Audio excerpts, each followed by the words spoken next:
The Digital Circles Podcast, giving a voice to Northern Ireland's business network, brought to you by private label people, with your host, Paul Mooney.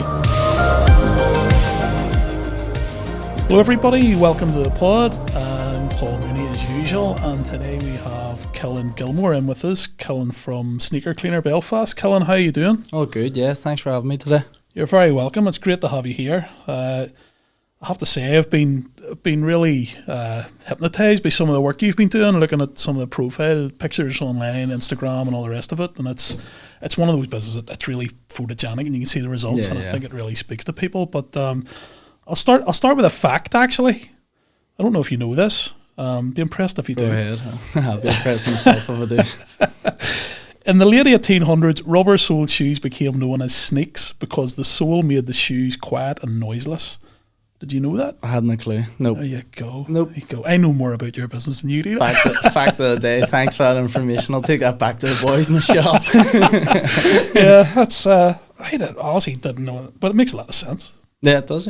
Yeah.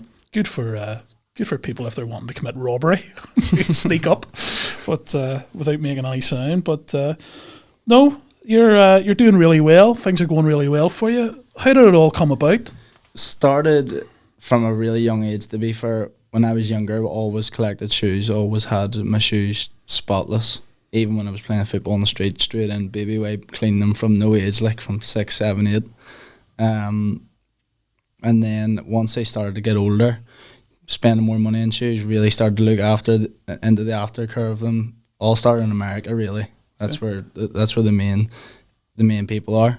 And then went to Park Life with my friends in Manchester, big festival. Yeah. Destroyed a pair of trainers, came home and cleaned them up, put the before and afters on my own personal social media, and had about 30 messages. Went to the gym, came back, checked my phone, about 30 messages like, I have shoes here that you could clean for me, because no one here done it at the time. Okay. Now there is a couple smaller guys that do it, but at the time no one had even heard of it, and still to this day people be like, I didn't even know you could get this done. Fantastic. But so that's how it all started, and then I just thought, you know what, I'll start a separate social media account called Sneaker Cleaner Belfast, and it literally just took off from there when I was younger. It was about 17, 18 at the time. Right, okay. And how old are you now? 25. Right, okay. So it's been a lot of years in the making. Like, started off just in my ma's kitchen, just cleaning, scrubbing shoes until dinner time. She threw me out of it. All the worktops. Exactly, literally that. Yeah. Well, I remember the days cleaning football boots and stuff with a butter knife and used to get told off for that. But and what were you doing whenever you were sort of 17, 18? Did you go into another job first? Or? So at the time, I was working in my local GA club behind the bar. And then I was just playing football for Cliftonville Resis. Okay. And then Lauren approached me that summer. They asked to go there full time. So I went there full time, was still working in the bar, and had just started the sneaker cleaning. So it was all kind of really, didn't know what I was doing, what path to go down. Thought I was going to be a professional footballer at the time. And then left the full time job, took sneaker cleaner a wee bit more serious. Moved into my auntie's house out the back. She had like an outhouse, like a garage. So me and my uncle just put shelves in there. Once my mum threw me out, basically what happened was she got a new kitchen. Her and my dad bought a new kitchen. She was like, that's enough. There's no more of this. Because at any given, like, if at the time we were doing collection and drop off, if I'd done a collection on Wednesday night, sometimes you get 70 pairs, 75 pairs at the stage, because I was about a year into it now. Okay. And the full kitchen would be covered in trainers. Sneakers in She's there. making chicken curry for dinner, and I'm cleaning trainers beside in the slow cooker. It's just like, you need to get out of here. Not a chance. We've just spent money in this new kitchen. There's no way in here you're cleaning trainers in here. Yeah. So just kind of done my auntie's garage up a wee bit, covering cobwebs, and there was nothing in it. Real dark, dingy garage. Used to just go there in the mornings after training. We trained in the morning time with Lauren, and then after training we'd head straight there and clean shoes all day and night on my own. Just stuck music on and just blasted away through them all. Like. Excellent, brilliant. And it's gone from your mum's kitchen to a shed in your auntie's garden, and now what have you got now? 2 shops? No, so there's a wee bit missing in the middle. Went from my mum's kitchen, auntie's shed. Outgrew that real quickly. Granny died. Okay. They were selling the house, but it was lying empty. So There was six. My mum has six brothers and sisters, so the house was up for sale for months. Okay. And I was like, I could use that kitchen to clean shoes in. So I was literally standing in the house that was just lying abandoned, cleaning shoes, cold water, laying the shoes up. Like at the time, we were doing 100 to 150 pairs. My younger cousins lived next door in the house in Ardoyne, and if I was ever that busy, I'd like they'd be coming in. 12-year-olds just cleaning shoes with me. I'd be like, here's money, run around by somewhere. So then from there, I had left Larne, had left the job. Lockdown happened, coronavirus happened. Yeah. So it gave me a lot of time to really focus and think to myself, well, I could really make something of this. This could be a proper business. Was in university as well, dropped out of there. Just didn't enjoy it, just wasn't for me, just wanted to make money, to be honest. What were you studying? Sports science. Okay. For about 6 months, but really about 3 months, because then I was too afraid to tell mum and dad I dropped out, so I was just going and sitting in a coffee shop drinking coffee all day. Yep.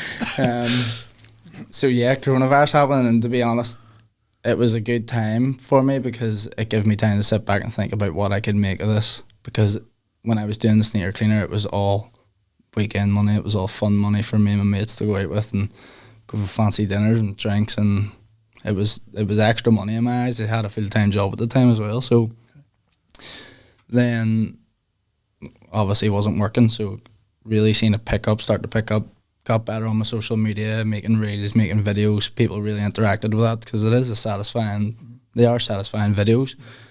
And then a guy, David James Kerr, David James Kerr, Newton Ards Road clothing brand. Yes, I do, yep. They have a store over there, and he asked if I would want to put Sneaker Cleaner in there. Okay. So went into there with him and quickly realised that was the first time that I had the numbers in front of me. So before that, I was never recording how many pairs we were doing in a week or in a month, or it was all just, I knew it was busy, it was flying, and I was happy. I was young, I was only 19, 20 at the time. So that was the first time I got the numbers in front of me, and then about 2 weeks in realised I just need to open my own shop. I need to go for it and just find a unit somewhere. Small, could be anything, it doesn't matter what it's like. Spoke to my dad, went on Property Pal and found the Antrim Road store, and it's ever since then I've never looked back. Fantastic. The best jump we've ever made. Brilliant. And you've got the Antrim Road store now, and you have another one as well in Stranmillis, is that We right? have Stranmillis, yes. It's currently just as a drop-off point because getting the staff is the main problem. But we have something very exciting to announce in the next coming weeks once the contracts are signed, which is why we haven't put a full-time position in Stranmillis that I couldn't announce just right now. Yeah. Not giving us an exclusive then. Nah, but a massive, where probably you would go do your Christmas shopping every year, you'll find us in there soon. Super. So yeah, it's really exciting time for it. Really is. Wow, you've done fantastically well. And just mentioning there, so you had to sit down at some stage to start looking at the numbers, which is always a bit intimidating. And how did you find that? Did you have to lean on somebody? Did somebody help you with it? My dad really, he runs a bathroom company with his brother. Give him a shout out. At Trade Bathrooms NI. There you go. behind Goodfellas West Belfast. Anyone wants a bathroom? There you go. What's your dad's name? Thomas. There you go. Thomas. So he'll look after you certainly. So yeah, we sat down and looked at the numbers, and he quickly realised as well that we could just make a business out of this. So then approached one of my friends that I went to school with, because we do a lot of repairs, repaints, re-glues. Chrissy Laverty, who runs the Antrim Road store for me, I approached him. He was working in Superdry at the time and said, look, this position's come up. If you want to come and join me, like I'm not sure how it's going to go. I couldn't promise you that you're going to be loaded in a couple of weeks. In fact, you're probably going to get paid more money in Superdry than you will coming with me, but I'm taking a jump. Do you want to come with me? And straight away he said yes. And he's been there ever since. And he just keeps getting better and better. I'll tell you what, it sounds like your dad owes you one, because he tried to kick you out of his kitchen and now you're flying. I know. You're right about that? Exactly. So what's the process if somebody has a pair of trainers that needs cleaning? What do they do with them? Where do they take them? So we just put a new system in at Christmas, just before Christmas time. So you'll come to the shop, you don't need a book or anything. You literally just walk into the store. We'll have a look at the trainers first, because we base our prices on how bad they are and the work that needs done, because it wouldn't be fair a lot of people say like, oh, they're designer trainers, you should pay more for those. But they go through the same process. They're all made with the same materials. It's just the name at the end of the day. Like, they literally are the same thing. So we just based it off how dirty the shoes are, which we thought would be better. And what needed done, because you could need repaints, re-glues, scuff repairs. Like, the list that we can do is endless, really. So you come in, we'll have a look at them, tell you what we think needs done. If it's a premium clean and a scuff repair, you'll agree to that. We'll put it through a booking system on the iPad that will send you a message to confirm your order with us. The shoes will then get tagged and put it out the back, because at the minute I think there's probably 219 orders needing fulfilled. So we needed some way to tag the shoes without people coming in and being like, oh, are my Air Force ready? Because there could be 20 pairs of Air Force, and then we'd be standing there like, well, what ones? You wouldn't want to give somebody their own trainers back, would you? Exactly. So then once the shoes, so the customer will follow the steps through. They can go onto the app, they can sign up to the app, and they can follow each step, so they can see when they're ready, what rack they're on, how they've dried, and what the next step is for them. But if they don't, then they'll just get a message to confirm when they're done. So it's a lot better now. It stops me having to go through text, because my job basically just became texting customers. Your shoes are ready, can you come get them, please? I can imagine. When there's 200 pairs to do, that's a lot of time out of your day. Yeah. Along an average does it take?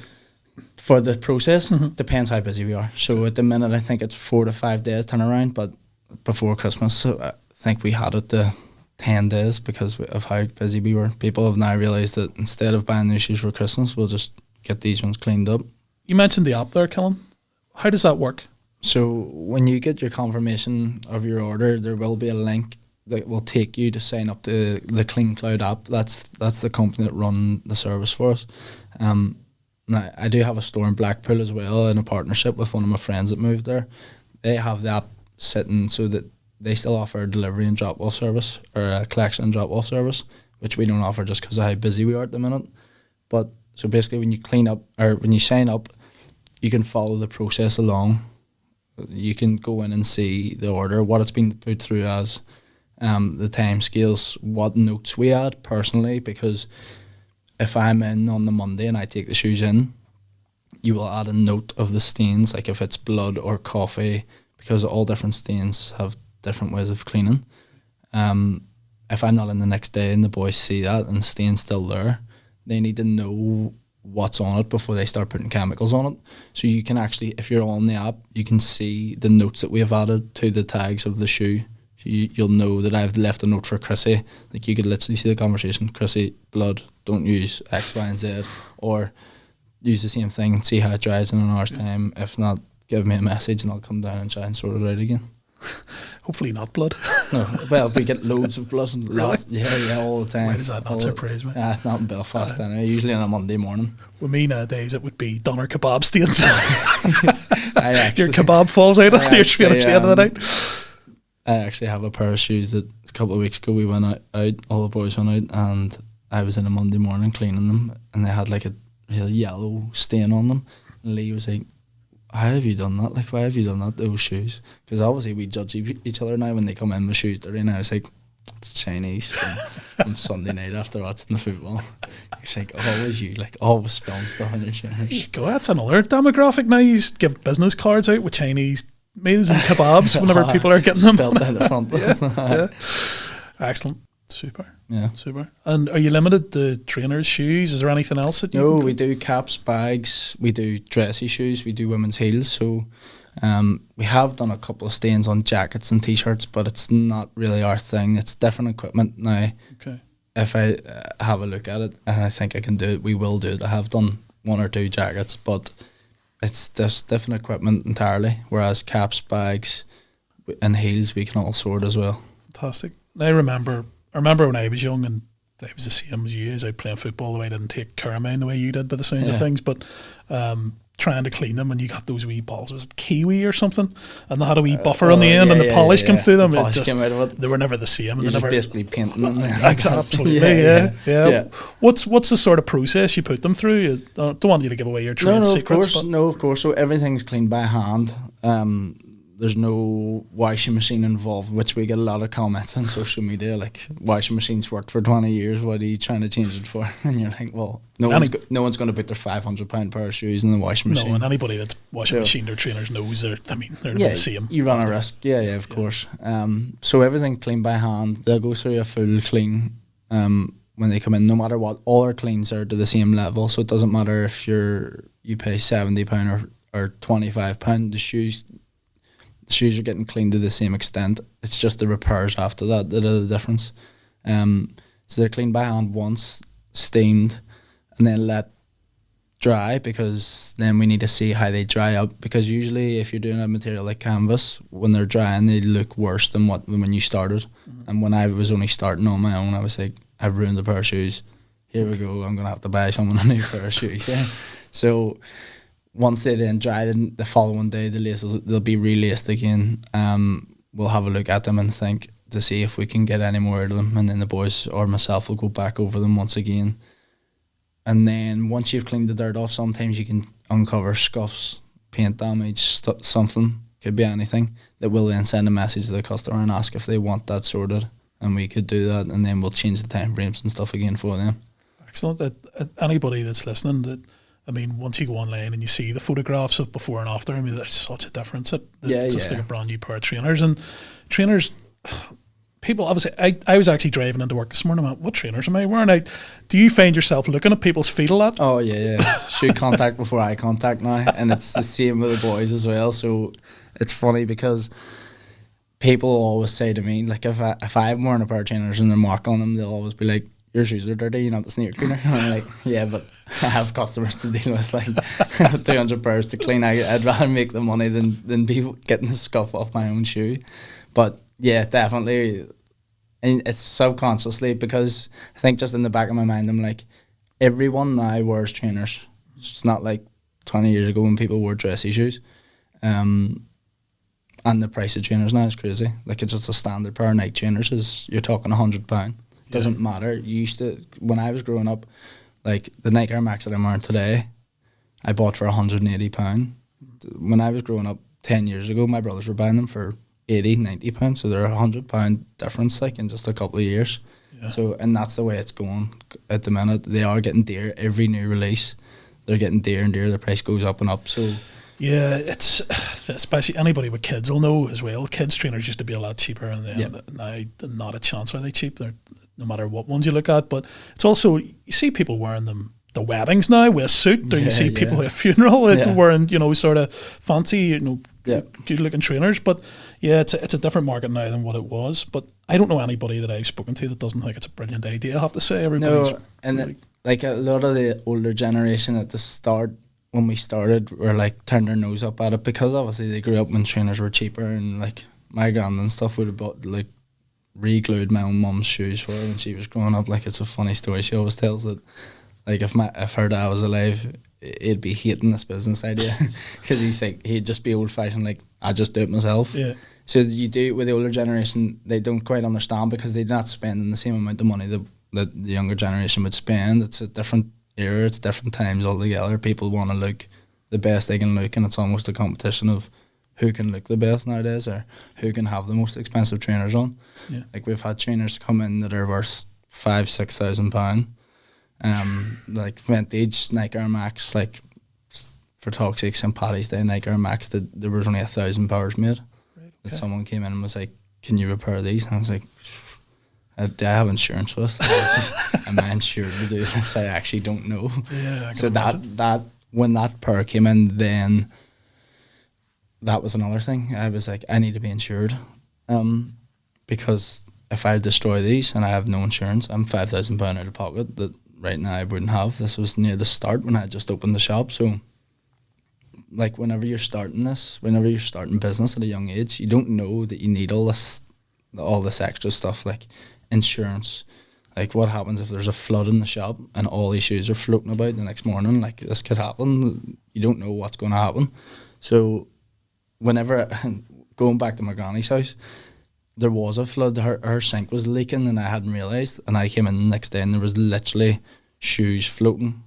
And lucky enough they float, right, because they're rubber soles, about the kitchen, and I was freaking out.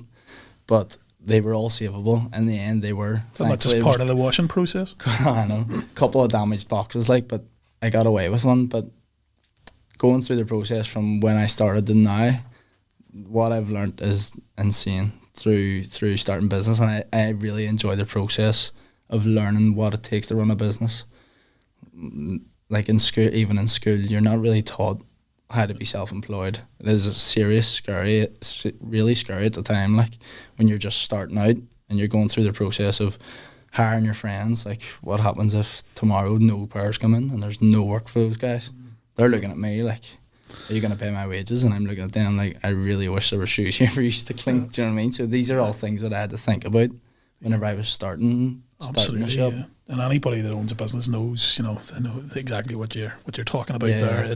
It's pressure, and you took that pressure on a very young age, but it's going really well for you. And say you learn through time as to things like insurance. Of course, of course. It's an outgoing cost, but it's vital, and because things go wrong just when you're not expecting them to. So it's good for people listening too, that they know they're covered.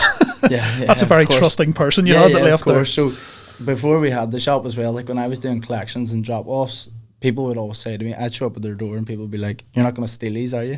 I'm like, "No, I'm not going to steal your dirty Air Force. No, I'm okay. I have my own shoes I could wear." And they're like, "No, but like, where are you going to take them to?" And I was like, "To the place we clean them at." Like, where else am I going to take them to? Don't do it to the back of the car. They think you're standing there wearing somebody else's trainers while you're talking to them. Yeah. So the shop gave people a lot of confidence because people could find us and people knew where their shoes were going, and they can see us working as well. So just behind the desk is our workstation, so when people come in they can actually stand and watch the boys and myself at work, and it's quite satisfying. It really, really is. Even like sometimes when I'm doing it myself still, it is a really satisfying job to do. Like when a pair comes in absolutely destroyed and you see them leave nearly brand new again, you're like, I just saved that person the guts of £200-300 on a new pair of designer shoes, and they're absolutely buzzing the way they go at the weekend to wreck them again. Well, the more they wreck them, the better, probably absolutely. For you. Yeah, the turn custom, amazing. As a trainer enthusiast, do you ever see pairs coming in that you haven't seen before and go, "Oh, I haven't seen those," or do you just see it? No, definitely. And then you get pairs coming that you want to take off the customer that are your size. So it has happened before. Ethan Galbraith, not the name drop or anything. Oh yeah. But he when he comes home, he always brings trainers in, and he brought a pair in before, and we struck a deal. I tried them on because I hadn't seen them yet, and we basically done a swap deal for all the other pairs that he brought in to be cleaned, and I would take these, and he was happy enough to do it. So it does happen. Like you do get your eyes opened, and then when they come in your size, because we have this shop and we do sell like second-hand pre-owned trainers too, so people know that they can sell to us. Okay. When they're coming in your size, it's a hard job to turn down, because if there's a size 8 there and I like them, they're definitely staying with me. Well, it's worth mentioning. So you do, obviously, so you've the cleaning service, and then you'll also purchase trainers to sell on. Yeah. And then as another thing I've seen you do, which is it's a fantastic thing, is the Clothes for All homeless project. Yeah. So how did that come about? So just when we opened the shop, we got a lot of people bringing shoes in and being like, I have no use for these. You might as well take them and sell them. And I was like, well, I'm not going to take your trainers and sell them. Like they probably weren't worth much, so they weren't worth me buying off the customer. And then Lee McGreevy, who works with me, his granny helped out in the homeless shelter. Linda, the girl who runs the Clothing for All homeless project, who is an amazing woman, like so much on her hands, does so much for the community. So if anyone can help her out, please do in any way get in contact. She is like real salt of the earth person. So we just started donating them there, like maybe 10 pairs every month, and cleaning them up. And then the more that it went on, the more we were saying to people, like, if you have any old trainers, we'll take them, we'll clean those up, and they'll go to homeless. So just last week, I don't know if you've seen, we done the homeless day at the shop, like a donation day. Oisin and Ryan at Neighbourhood Cafe, they have a really cool van, and I was like, I'd love to get that at the shop. So then I was like, I'll just do a homeless donation day, get the van up, people can we'll buy people a coffee for every pair that they donate. So it was really, really, really good, a really good sense of community about it. And we got in, I think, 300 pairs of trainers. We've worked our way through half of those, and me and the boys went down last Friday night to give them out when the girls were setting up in town, and it was a real eye opener. So it's something that we're definitely going to keep doing. It's a brilliant thing, it really is, and I know the levels of homelessness in Northern Ireland, especially in Belfast, it's staggering. And there's people that don't even make up the statistics, that are sofa surfing and you know and things like that. But it must be a nice feeling for you to see that, and it's making a difference. It was really, last Friday night was very emotional, because like Linda was explaining, some of the people that were coming up, Linda was explaining their story to us. Like, literally anyone can be homeless. Anyone can end up becoming homeless. Like, there was people who have PhDs to be doctors and, like, everything, every type of person in the world, and no one chooses to be homeless at the end of the day, which was what I really took from it. No one wants to be homeless. Yeah. No one's coming out of there, like, going down to collect shoes off the table with pride. No one's doing that, ever. Doesn't matter what situation you're in. So last Friday was a really emotional night, but really good. We took a lot from it, and we realised that we could help Linda out as much as we possibly could without taking away from our business at the end of the day. Because if I was in a position to say, here's a couple of £1,000, go and just buy new shoes for them all, I absolutely would, because that woman does so much work for the homeless in Belfast. Yeah, no, as you say, I mean, nobody wants to be homeless, and it can happen very, very easily. And the more, you know, you see it more and more now with the cost of living and everything else, and people, it can be a marriage breakup, can be anything, and you just have nowhere to live, and you end up on the streets. So it's great that there's people like you that are helping with that. I know there's some other companies that do some stuff, like I think there's Outside In who are quite good at giving things out and stuff. But I think it's excellent, Cillin. It's a big market to work in, if you like, because you've people my age, mid-40s, and then you've people that are sort of younger, and then you've parents with kids, and if you pay, like I bought my wee girls trainers at Christmas, a pair of New Balance, I think were like just 10, and they were still like 80 quid. Yeah, exactly. But I know rightly, like she started playing football and stuff, I know rightly she's going to wreck them. So it's sort of, the times are working with you, because the cost of trainers is so high now. But it also makes parents then go, well, I'm not throwing them out. You only got them 3 months ago. You know? What we see a lot of is parents buying their shoes, or their kids' shoes at Christmas, and trying to clean them themselves and then ruining them. So recently, Cillin Gilmour brought out this terrible shoe, by the way. It's an absolute disgusting shoe. That all the kids are going mad for, like all the 12, 13, 14-year-old teenagers are going mad for. And they're like £400 odds. So parents are splashing out at Christmas time to buy their kids these shoes, which are awful. Yeah, and what's happening is that these kids are running about the streets as they do, ruining them. Their mum or dad's trying to clean them, and they don't realise that there's a material in the sole that leaks like a blue dye. Jeez. Right, so these are an all white like trainer, and they bring them in the box, and I'll open the box and I'll just look at them and be like, try to clean these yourself, and they're like, yep, can you please help me, because my son's going to kill me and I'm not buying a new pair of these. And I'm like, yeah, you should have just came here first, because my job's a whole lot harder now. So I mean, parents and then our kids coming in and being like, my ma bought me these at Christmas and I've ruined them, you need to help me, please. There was a kid went to Cliftonville Mats and got a red fleur on them.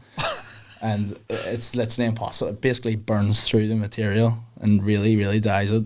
But we did help him. We had to black them out, and he was like, here, I ended up just telling my ma I racked them shoes, but you fixed them, so she was alright about it. Like. It's red fleurs and trainers, not a good combo. No, definitely not. Stay away from Cliftonville matches. Dolce Gabbana and Cliftonville. Do not match. Not a good match at all. Yeah, no, it's obviously what you're doing. It's really popular. Did you see it becoming as popular? I suppose whenever you started off and all of a sudden you've got like 30 mates or something, you said, or throwing you other trainers around. Yeah. So whenever I first started, loads, because no one done it here. Now obviously I was always big into my trainers. I knew there's a company in Glasgow that do it, but the main people are all in America that do it, because the sneaker world is massive over there. But no, I didn't see it grow as quickly as what it has. So when I opened the shop last June, I didn't expect it to be at this stage, with like massive retailers approaching us to ask if we would go in there, simply for the fact that no one else does it to this level. There is people who still do it at a good level here, but I think people find it a real sense of security knowing we have a shop, seeing our social media, knowing how many customers we have had, and the experience that I've took away from it, knowing that they're insured, their shoes are insured, so if we ever do damage them, they're going to get a replacement pair, of course. But no, I didn't expect it to grow this quickly and to have two of my friends employed. I thought it would be me for a couple of years on my own, still standing, just cleaning shoes on my own. Like, it's funny, like I say, everybody I've mentioned it to, people just keep coming back going, oh, I've got about 6 pairs I can throw down to him, you know, and even if they don't want them cleaned, just for even for the homeless and stuff. So, no, excellent. I love it. And I love seeing some of young like yourself who started off and you know, had the guts to take it on, and it's going so well for you. I mean, they're one of those things. Sneakers, we call them gutties here, don't we? Gutties for trainers. There's a fella that cleans shoes from West Belfast. He's absolutely hilarious. His social media is seriously funny. But he's a real like old school smick. Like, loves joyriding videos and loves like proper old school smick tunes. And every time we put a Facebook post up, he'll comment under it being like, "You're gutties, mate." Not sneakers, gutties. Yeah, you could have called it that, but you're probably in a different demographic. Yeah, definitely. I'm reaching out to Marcus's kind of people. And that's his full name. And then we'd have a serious fun time at the shop, like, but no work would be done. Marcus's are still welcome. Absolutely, yeah, he still gets all done. But every time I'm collecting them, I always be like, "Here, just collect your wee sneakers." And he's like, "They're my gutties, you know me better than that." Oh, look, they're one of those things that, I mean, I could probably tell you every pair of trainers that I've ever had from I was probably 10 years of age right through. You remember them, and you have a favourite pair. And any favourite pairs yourself that you've had? Probably, to be honest, probably that pair that I destroyed in Park Life, a pair of Nike Air Max 1s, flying nets. They were like a blue and pinky purple colour. They were amazing. They were the first sort of pair that I went against what the norm was at the time. And I remember going for an interview in Foot Locker as well and wearing these, and the guy was like, "Yeah, your trainers are class. Where'd you get them?" I was like, "Size." And he was like, "Don't say that in an interview." It's around the corner. Don't say that in an interview. Yeah. Size do good. Some good ones. Yeah. They always do size exclusive ones, so it's just there you can get them. But yeah, like you said, trainers for me growing up was like at Christmas time when I was getting my Christmas money to go buy Christmas clothes. 90% of that was going on trainers, and I would cheap out in the rest. And they were like, I'd be asking Mummy if I could wear them 3 weeks in advance. She'd be like, "Nope, keep them in the cupboard. I'd be running about the house in them."